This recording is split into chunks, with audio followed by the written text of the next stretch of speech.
talking about terrorist organizations, we're talking about known fraudsters, known aspects of waste, known things that do not match any congressional appropriation. It can take up to a year to get on the list, and even once on the list is not used. So President Trump just held I guess it was a press conference from the Oval Office. I don't know what we're calling these executive order pressers, but he just hosted one with Elon Musk, and they're discussing different things. But one in particular is what's going on with FEMA. We're going to get back to this video, but I want to give you some of the details first. DOJ starts purge of FEMA by firing top agents who put up illegal migrants in 5-star hotels, and the official name is illegal aliens. I don't know why people are not using it, but let's get into the details.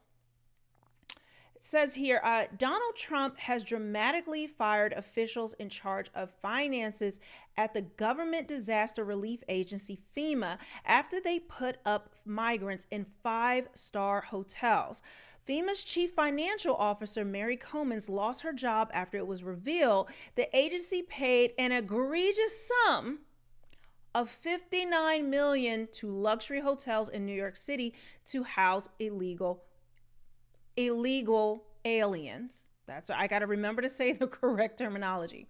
3 others involved in dishing out the shocking payments also lost their jobs. A Department of Homeland Security official disclosed to the Daily Mail. Effective immediately, FEMA is terminating the employment of 4 individuals for circumventing leadership to unilaterally make egregious payments for luxury NYC hotels for migrants. Assistant DHS Secretary Tricia Laughlin said in a statement. Firings include FEMA's chief financial officer, 2 program analysts, and a grant specialist, she noted. Comins and her team are arguably the most powerful group at FEMA as they control its billions of dollars in funding. FEMA has already been the subject of much anger over its alleged refusal to provide aid to pro-Trump Floridians and North Carolinians hit by hurricanes last year. The recent firings at FEMA are unrelated to the hurricanes and come after Elon Musk revealed last week the scale of payments made to New York hotels. Now, this is Mary Comins. She is the chief financial officer. Well, she was the chief financial officer over at FEMA. I'm just, guys, this story is just outrageous. $59 million. And that's just what we've uncovered so far. The things that I have seen that U.S. aid and these government agencies have been just giving away, not only to just weird things in the U.S., but things that the billions, if not trillions of dollars they've given away worldwide. I posted today a story about how while we're charged crazy prices for a circumcision, for a baby as part of your hospital bill, that guess what, guys? Your tax dollars were funding that for free around the world. That's right. USAID was giving out circumcisions to anybody around the world for free, while we have to not only pay for our own, no, well, not my own, but for that type of care, for a baby, we actually have to pay for everybody else's. That is how bad things have gotten with this government, with our government. Not just this agency, but all of the agencies are just out of control. So they keep railing against Elon, and Elon Musk is doing this, that, and the other. They're wheeling out 109-year-old Maxine Waters, talking about she wants to, fight Elon Musk. You guys, I'm going to show you a clip of that because it's just so hilarious. But let me just finish this up. Musk hinted over the weekend which federal agency his Department of Government Efficiency, DOJ, would shut down next after it eviscerated U.S. aid last week. President Trump's billionaire first buddy, in quotations, has been on a rampage with his newfound power over the U.S. government. He revealed on X that DOJ discovered FEMA sent $59 million to hotels to house illegal immigrants, illegal aliens, in the Big Apple, directly against Trump's orders for such funding to stop. Musk demanded FEMA, which falls under the Department of Homeland Security, take action to get the money back. Sending this money violated the law and is in gross insubordination to the president's executive order, Musk wrote on his X platform on Monday. He added, the money is meant for American disaster relief and instead of being spent on high-end hotels for illegals. And instead is being used for illegals. All right, so I'm going to let's go back to the video. And also, could you mention some of the things that your team has found, some of the crazy numbers, including the woman that walked away with about 30 million, right, etc.? Well, we do find it sort of rather odd that there are quite a few people in the bureaucracy who have ostensibly a salary of a few $100,000, but somehow manage to accrue tens of millions of dollars in net worth while they are in that position, which is, what happened at USAID. We're just curious as to where it came from. Maybe they're very good at investing, in which case we should take their investment advice, perhaps. But just there seems to be mysteriously they get wealthy. We don't know why. Where does it come from? And I think the reality is that they're getting wealthy at the taxpayer expense. That's the honest truth of it. So. We're looking at, say, if you look at, say, Treasury, for example, basic controls that should be in place, that are in place in any company, such as making sure that any given payment has a payment categorization code, that there is a comment field that describes the payment, and that if a payment is on the do not pay list, that you don't actually pay it. None of those things are true currently. So the reason that departments can't pass audits is because the payments don't have a categorization code. It's like just a massive number of blank checks just flying out the building. So you can't reconcile blank checks. You've got comment fields that are also blank, so you don't know why the payment was made. And then we've got this truly absurd, a do not pay list, which can take up to a year for an organization to get on a do not pay list. And this, we're talking about terrorist organizations, we're talking about known fraudsters, known aspects of waste, known things that do not match any congressional appropriation, can take up to a year to get on the list, and even once on the list is not used. It's mind-blowing.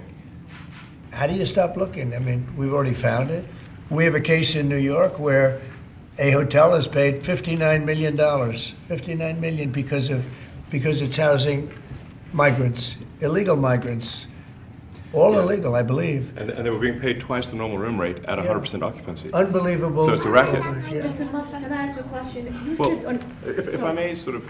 So they're paying double the rate for the occupancy, which is insane. To me, this sounds like a racket. This sounds like some type of money laundering. Who is greasing their pockets with our tax dollars? And the unbelievable thing about all of this, while they're giving out all this aid around the world, and we've got to, do all of these things, and most of it is not aid. It's not feeding children. It's not medical care. It's none of those things, which we shouldn't have to pay for that either. I don't go to work. You don't go to work every day to pay other people's bills when you are barely getting by. So regardless of it, it's insane.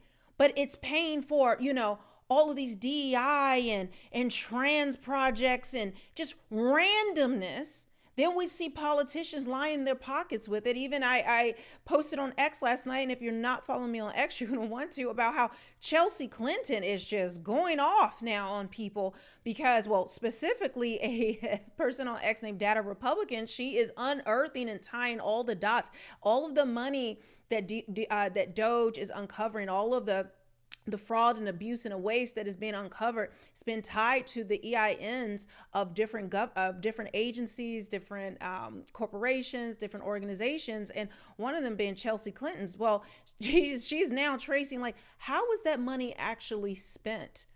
Because they have to provide their expense sheets. They have to provide that. And when you see the outrageous figures, and when she claims that she's not making a salary, well, where is that money going? Because none of it makes sense. And so she even is, and the Clintons never respond to this stuff, but it's serious when she's doing it. But let me play for you what happened. So this is skipping around. What happened this last year with FEMA and how they were skipping the homes of Trump supporters. My last question for you is in regards to community trends. Marnie Washington had alleged that that was what was put into a system that would mitigate these interactions if they felt that it was dangerous. And these communities, a lot of them were conservative and Trump supporters, that they felt that FEMA had created an environment that had stated that those people had made them feel uncomfortable, and that was the reasoning for them passing over these homes. What can you tell me about community trends in regards to this allegation that you made? Our disaster survivor assistance teams, part of what they do is go out into the community to understand what the impacts are and to understand what the survivor needs are. This is often called community trends, but things that we are looking at are impacts to access, roads that are out, water infrastructure, needs of the community, like many places around South Carolina required oxygen bottles. If I can just interrupt you real quick, how many people have been impacted by avoidance and de-escalation? Do you have a number for that just nationally, or is there a database for that? I can tell you that for this particular incident, at the direction of our employee, 20 homes were skipped. And so, you know, somebody may say, oh, it's only 20 homes. You think that's the only number? That you think 20, just exactly 20 homes were skipped? Regardless, not one home should be skipped. And even the aid that they're offering was $700, and then it was a loan while they're giving away money everywhere, and while they're spending $59 million to house illegals in New York City. It is outrageous. And as promised, I've got to read to you what I put last night on X about Maxine Waters. I said 109-year-old Democrat plantation field hand Maxine Waters is ready to throw hands with Elon Musk. I swear this is an SNL skit. Guys, just get ready. Get ready. She really thinks she did something. The fact that these thieves, these criminals are standing up here and actually staging this ridiculous coup with their fake little signs, and Elon Musk is all over them. You know, now it's Elon derangement syndrome season, and it's just, who is on their side? Who does not want oversight for the government? Like, I'm just so confused. The transparency is beautiful. It's a beautiful thing, and it's something we have never had. But this is what they're terrified of, and I can't wait till we see what has been traced back to Maxine Waters. Wow, wow, wow. Look at this crowd. Elon Musk, where are you? Bring your ass over here so you can see who's here and what we're doing. We're not afraid of you. We know that you are the co-president now of the United States of America. But ladies and gentlemen, I want you to follow very closely what he's doing and how he has done it. First of all, we're here at the Consumer Financial Protection Bureau. What is it? This is so important. Prior to this being organized in the Dodd-Frank reforms, consumers didn't have any place to really file complaints. They didn't have anywhere to go when the biggest banks in America was ripping them off. The student loans were being undermined. They didn't have any place to go. Why does Elon Musk want to get rid of all of this? Because he's a thief. He's a gangster. He brings his billionaire friends along with him because they think that they can take over this country. And Trump has said, you give me enough money, you can have it. They have some nerve. Like, literally, this is projection. Everything she said is what she's describing herself and the Democrat Party and a lot of establishment Republicans. We're holding everyone accountable. We want to see where our coins have gone, ma'am. Is there really anything left to say? Yes, there is, but that's the end of the video. But guys, I wanted to show you some of my merch, and this goes along with it. I actually have some Doge merch that I am working on, and hopefully I can get it out by tonight. But I want to show you my bestseller, which I always do, is my redacted government document, where it says, and in fact, I'll click this one so you can see it. It comes from men, women, in black and white. I have it as a mug, a hoodie, everything you can imagine at realmelanieking.com. But the redacted document says, everything is fine, trust the government. Never has there been a time more that we cannot trust the government. I mean, now we can, that we have Doge and we're getting transparency. I'm just, there are no words anymore. I'm just flabbergasted, guys. Make sure you subscribe. And if you want to support my channel, go to realmelanieking.com. And I will see you guys on the next one.